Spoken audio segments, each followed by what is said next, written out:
Hello, everyone, and welcome back to the Off-Farm Income Podcast. Thank you very much for joining us here on our YouTube channel.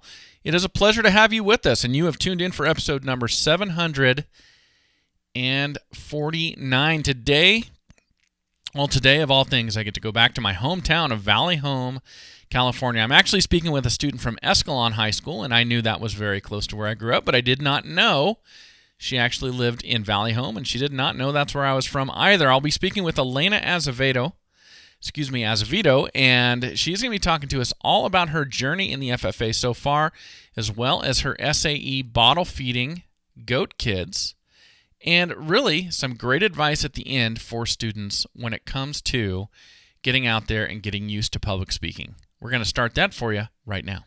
Joining me today is Alayna Azevedo, and she is coming to us from my hometown of Valley Home, California, but she is currently the chapter secretary at Escalon High School in Escalon, California, as well as serving as her section's secretary there in her section of California. Alayna, welcome to the show. Thank you very much for coming on.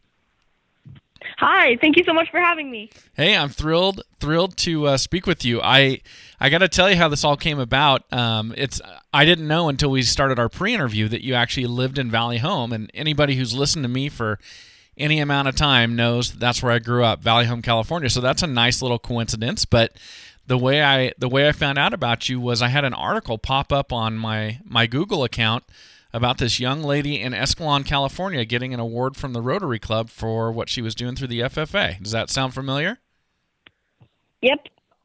Okay, very good. Yeah, my teacher nominated me for an award. I am so grateful that it came to this. Well, that is great. And I'm able to share with you guys.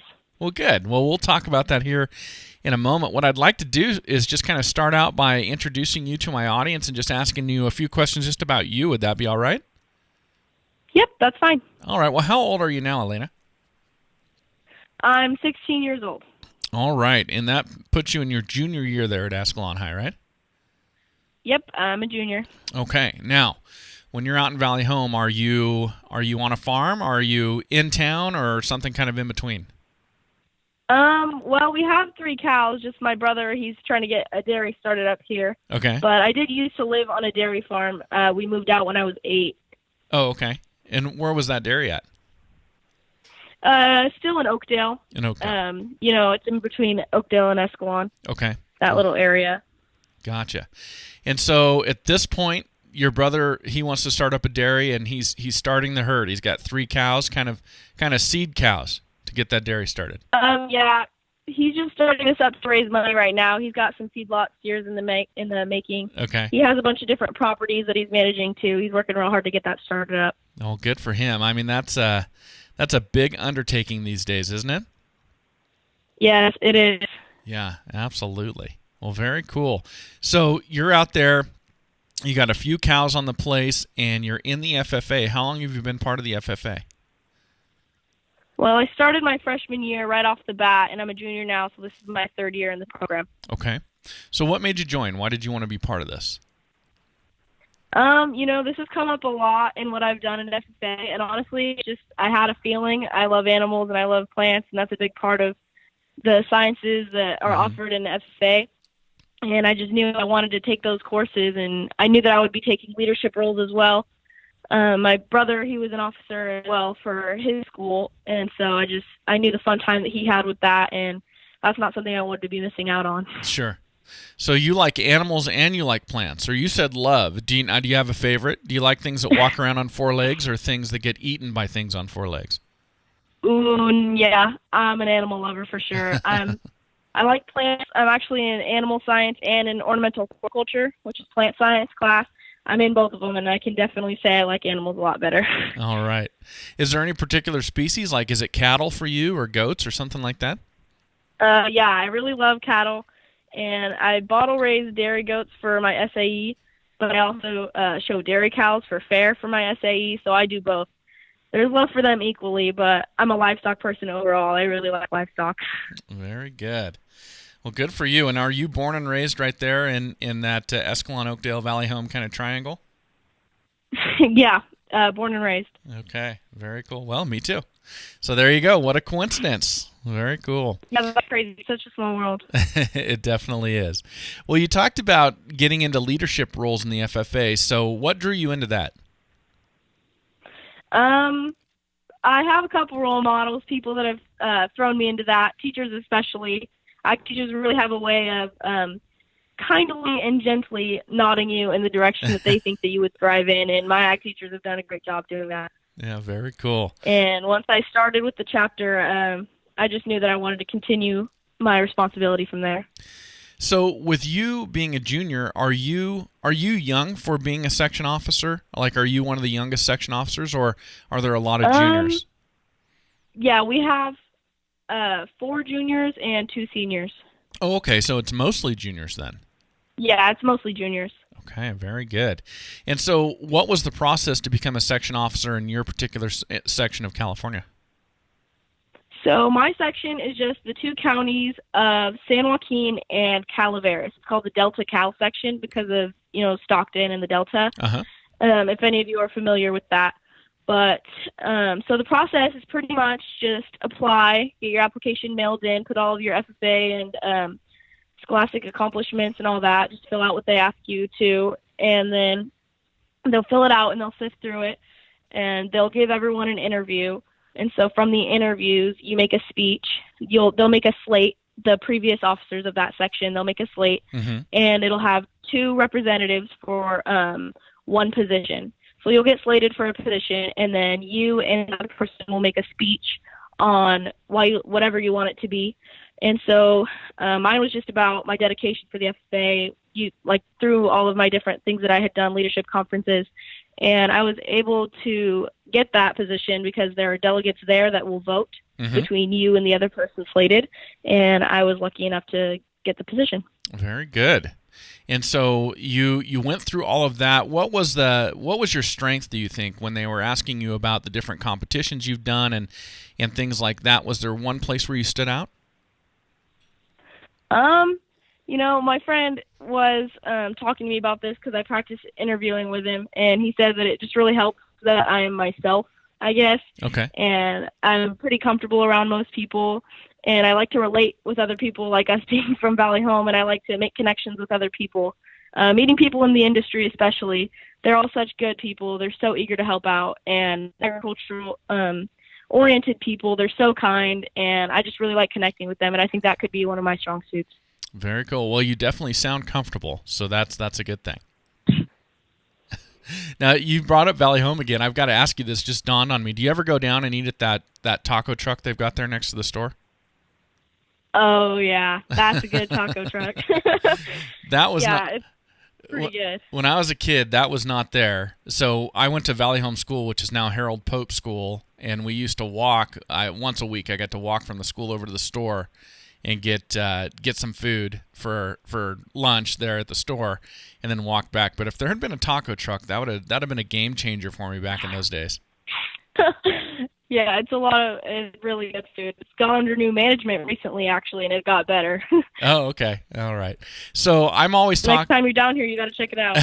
I'm always talking to everybody on the show about Valley Home, where I grew up, because I'm super fond of where I grew up and my childhood I had there. But I describe it to everybody, and there's still just one store in town. Tell everybody I'm not exaggerating. There's no stoplights. There's one little store, and we've added a taco truck. Yeah, he's not exaggerating. One store, a taco truck, a beat-up old fire station, and a nice school. I wasn't there personally, but I know a couple kids that have came out of there, and it's a good school. It's real small, but yes, all stop signs, no stoplights. No stoplights. Yeah, 13 kids were in my 8th grade class when I graduated from Valley Home, so not very big. I believe you, yeah. Not very big. Well, very cool. Well, you mentioned the FFA advisors that have kind of helped nudge you in the direction that you've gone. Can you let everybody know who those folks are for you? For me, that's Gypsy Stark, if I can call her Gypsy because she's my teacher. But she's actually, I work with her. She raises sheep, and I help her out on her farm sometimes. And Miss Isabella Levantini, she would kill me if she knew I was calling her Isabella, but that's her first name. She is my plant science, and so I've taken ag chem with her. Mm-hmm. I've taken ag biology with her, and she teaches a lot of the sciences, like the plant science classes. And Mr. Safon, who this is, I believe, his second year working here, but he's still one of my favorites. His name's Kenny. Sorry if that offends him. He hates it when I call him that too. But yeah, he's the shop teacher, so he teaches the ag mechanics. Well, Alayna, I'm going to take a moment to acknowledge a couple great sponsors I've got for the Off-Farm Income Podcast. And everybody, I'm going to start with Lacrosse Footwear. Oh my goodness, have I been just so thrilled with this company. Obviously, you all know my story. I found them well before they were a sponsor. I was looking for that perfect rubber/neoprene work boot for around our farm up here in Idaho, and I found them with Lacrosse, and then the sponsorship developed about a year and a half later. And I love to talk about them on my FFA episodes because Lacrosse Footwear has been and is a proud sponsor, a supporter of the FFA by annually sponsoring 15 scholarships along with 100 jackets as part of the Give the Gift of Blue program. They are a wonderful company. They support agriculture, support the FFA, and they support this show, and we hope you will support them as well, everybody. Go on over to lacrossefootwear.com and see what they've got to offer you. I guarantee you will not be sorry. And then also, a great long-term sponsor of the Off-Farm Income Podcast, that, of course, is Powder River Livestock Handling Equipment. You can find them over at powderriver.com. The absolute best large livestock handling equipment you are going to find: squeeze chutes, runways, sweep tubs, calf tables, whatever you need for your large livestock needs. They've made it with some very hard-to-handle cattle, and if they can handle those cattle, they can certainly handle yours as well. Check them out at powderriver.com. All right, Alayna, you said you work with cattle. You ever have to wear any rubber boots or put any cattle in a squeeze chute? Yes, I'm familiar with both of those. Rubber boots, they definitely do the job. Squeeze chutes, showing dairy, I'm very familiar with. They've definitely saved me from concussions a couple times. Yes, I'm familiar with both. Very good. So I do know the importance of high-quality equipment. Absolutely, absolutely. Well, let's talk about what you've been doing for your supervised agricultural experience. Kind of let us know what it's been. So my first year, I was just doing dairy cows and showing them for fair. I've been doing that since 7th grade. But then my sophomore year, I wanted to apply for a proficiency for dairy goat production because I had been bottle raising baby goats to help my brother out. He was starting his bigger operation with dairy goats. Mm-hmm. And so I was helping him. He didn't have as much time for bottle feeding as I had on hand. So I was just bottle feeding goats for him and helping out, and he would end up giving me the goats as a thank you. Mm-hmm. And so if a baby had happened to be sick or wasn't taken to the mom, I would bottle raise it, and then I'd be able to take it to the auction for some profit. Okay. So that ended up being my SC for my sophomore year, and I competed and won a proficiency for my project, which is just achievement in your department, in your section of your SAE project. So I won an award on that on the chapter level. Oh, okay. Very good. What was the name of the award that you won for that? It's just dairy goat production proficiency. Okay, very good. Well, you know what's funny, and maybe you don't already know this, but obviously you're probably taking your goats down to the Escalon livestock auction is what I would assume. Yeah. Yeah, and I'm up here in Idaho now, and we raise goats, and it's not something that I did intentionally. We kind of fell into it, and now I really do enjoy raising goats. We run them with our cattle. But I was looking a while back because I had been bringing hay down to California and selling it in California about 4 or 5 years ago when hay prices were really, really high down there. And so then I got to thinking, well, gosh, I wonder where there's a really good auction for goats. I wonder if I could transport my goats somewhere else and get a really good price for them like I did with the hay going to California. And I asked around up here in Idaho, and everybody said, oh, yeah, all the big goat producers said we take them to Escalon. Escalon, California. Wow, that's is crazy. the sale. Yeah, isn't that funny? So they were all. That is funny. Prices have been up, so I mean, yeah, they're not wrong. It was funny because that's right on the corner of Escalon, Belota, and Lone Tree Road. There, that is 2.5 miles from where I grew up. I grew up right on Lone Tree Road, so That was ironic to hear that. Yeah, that's crazy. That was ironic. Well, so tell me about this. So when you're bottle raising these goats and you're raising them up, how big of a challenge is it to keep them going, especially if they didn't get any colostrum or if they've been sick early? Do you lose many goats, or are you able to keep them going? I've probably raised from anywhere from like 5 to 10 baby goats. You start to lose just over the years. And I've only lost one, so I think that's a pretty good track record. That is. But my friends all make fun of me when I say this, but honestly, it's like raising children. When they get up, you get up. When they go to bed, you go to bed. And actually, when one of them I had found out was getting kind of sick, I didn't want to miss them waking up and getting hungry, because it just depends what time. It's from anywhere from 3 in the morning to 5 in the morning. Yeah. So I actually put the goat in a dog kennel next to my bed, so that when it would, wake up and get hungry, I would hear it. And my friends made fun of me for that for a little while, but waking up at 4 and then making a bottle and then just being able to feed it and then get myself back to bed in time for school, that was definitely something that was ironic, but I did have to learn about raising goats. And the temperature would get kind of extreme when they were cold, so I ended up having to put like 2 of them in a dog kennel next to my bed so that they wouldn't freeze overnight, because they were just babies and they wouldn't take to their mom. So I was kind of their mother, and there's just a lot of things along the way that I've learned about dairy goats and just responsibility in general and time management. I had no idea how much it took and how precious like the life of a baby goat was until I lost a goat and I was able to keep several alive. And I've learned a little bit about veterinary medicine along the way. One of my goats had like a little limp to it, and as it was walking away, I had noticed it. And I sent a picture of it to my boss and ag teacher. And she said, well, you have to leave it alone, but once it pops, and then she just told me how to fix it, mix iodine in water and flush it out, and he'll be fine. And so that's something that somebody has asked me about, and I'm able to pass that knowledge along. So it's definitely been a learning experience, but it's very much worth it. When I come home from school and those little guys are running to me because they recognize my face and they know that I'm the one that feeds them. So it's very rewarding. Well, that is dedication, having them in your bedroom so they can wake you up when they're hungry. Yeah, not only for me, but for my parents, because their room's pretty close to mine, for them to be able to listen to that. Yeah, no kidding. No kidding. Well, you're right. It's like having kids. When they're hungry, they're waking you up. That's the way it is. Yeah. Well, very cool. Not much time for being selfish there. Well, so you've got a few months to go left in your junior year of high school. Then you're on to your senior year. Do you have big plans for what you're going to be doing in the FFA next year as a senior?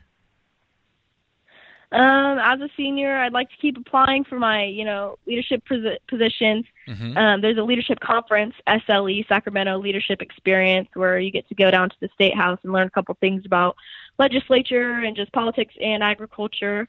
So I'm excited for that, as well as moving up with my from chapter to section to region to be an officer for the region, which would be really exciting, and I'm excited to see unfold.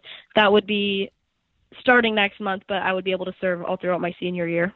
Very cool. Good for you. You've got a lot of aspirations, and you've thought out the rest of your high school FFA career quite a bit, it sounds like. What about after high school? Do you have any thoughts about that yet?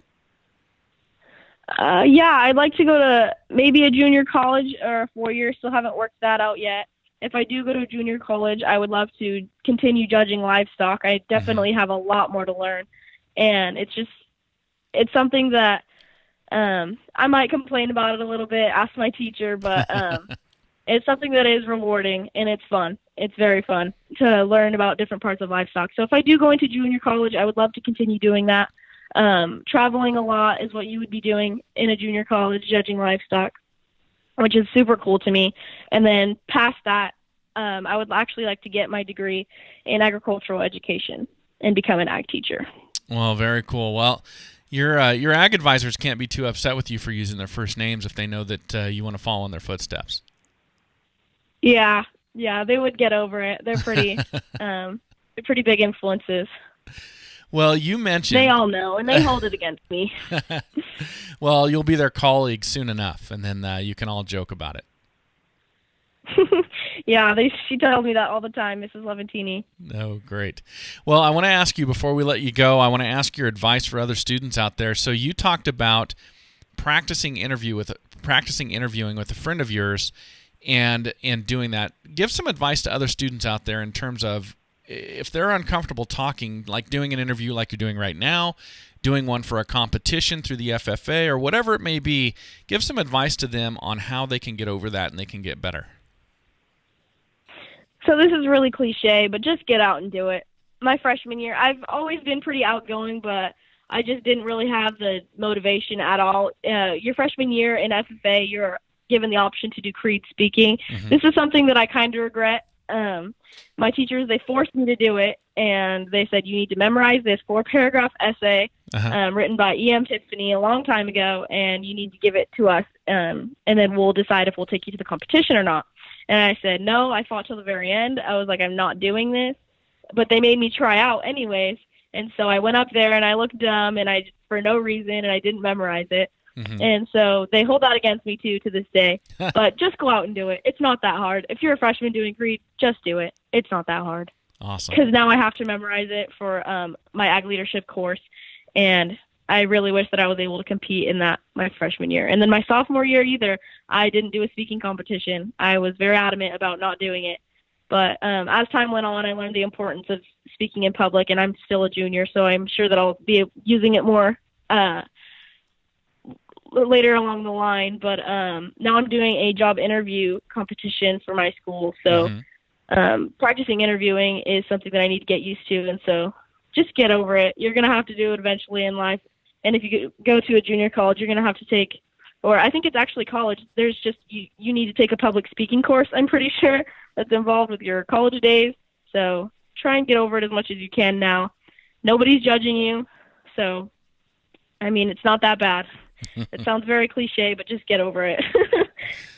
Well, I think that is good advice, Alayna. That is a great place to stop. Thank you so much for coming on today and sharing this with us. It was a pleasure for me to talk about Valley Home and a pleasure to get to know you.